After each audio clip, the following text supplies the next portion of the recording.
It is a great day in Chiefs Kingdom, and the story of the day is that the Chiefs got through the divisional round and are set again to host the AFC Championship in Arrowhead.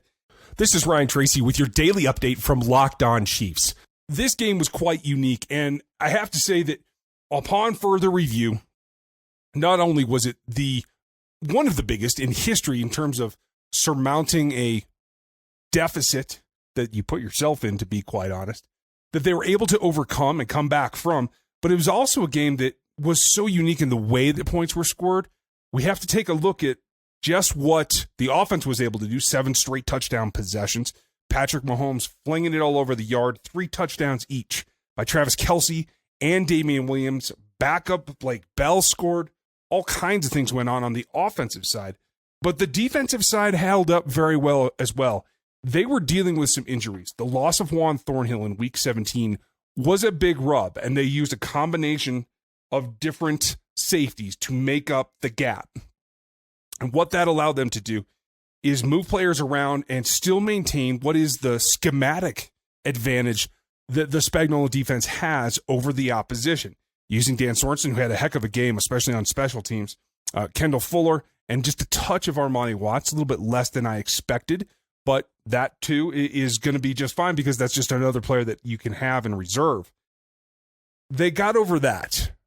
They didn't have Chris Jones either. A calf injury in the week leading up to, after the bye week, really put them at a disadvantage for what they thought they were going to have to do in terms of defending and getting a pass rush on Deshaun Watson.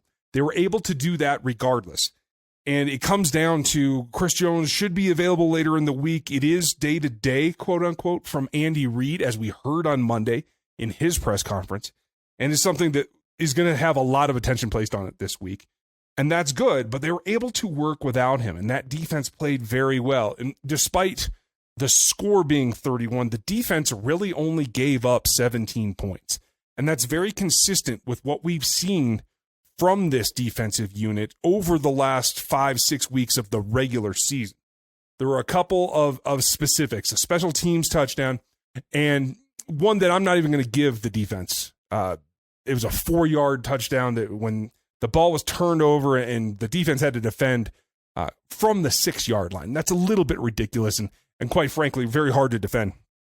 So I'm not even going to hold them on that one. So you take those two major problems away, the defense gives up 17, and that's more than enough for this offense to win. The question is, how will they roll that forward towards a different opponent that has attacked them in the past and been very proficient in running the ball, surprisingly so. There was a lot of animosity carried forward into this game against the Texans. Frank Clark spoke about it post-game, and I'm going to talk with Matt Derrick here in a couple of minutes about that and a whole lot of other things in the wake of this victory in Arrowhead in the divisional round. But there was a chip on the defense's shoulder, and on Frank's in particular, from Carlos Hyde and the Texans and what they had done previously, having beaten them. Now, the Titans are going to have a similar chip. They feel that they can beat anybody. They've been playing very well. Their defense and their run game are sustaining them. They don't have to have a lot of output from Ryan Tannehill. At least they haven't so far. This game's going to change that a little bit, but they are very competent, and it's another team that has given the Chiefs fits, particularly letting them run for 210 yards, I think, for Derrick Henry in their first meeting this year, a meeting that was missing a number of key players, including Mike Pennell. Reggie Ragland barely played. Something that really stood out as we looked at PFF grades from this divisional game against the Texans, Pennell and Ragland were two of the higher-rated defenders on the Chiefs' defense. In fact, Reggie Ragland was number 1 for the day.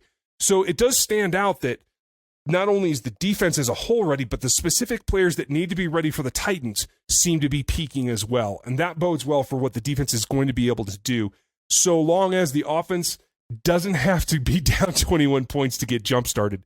This is going to be a much different game, and I'm looking forward to it. This has been your Kansas City Chiefs lead story from Ryan Tracy and Chris Clark of Locked On Chiefs.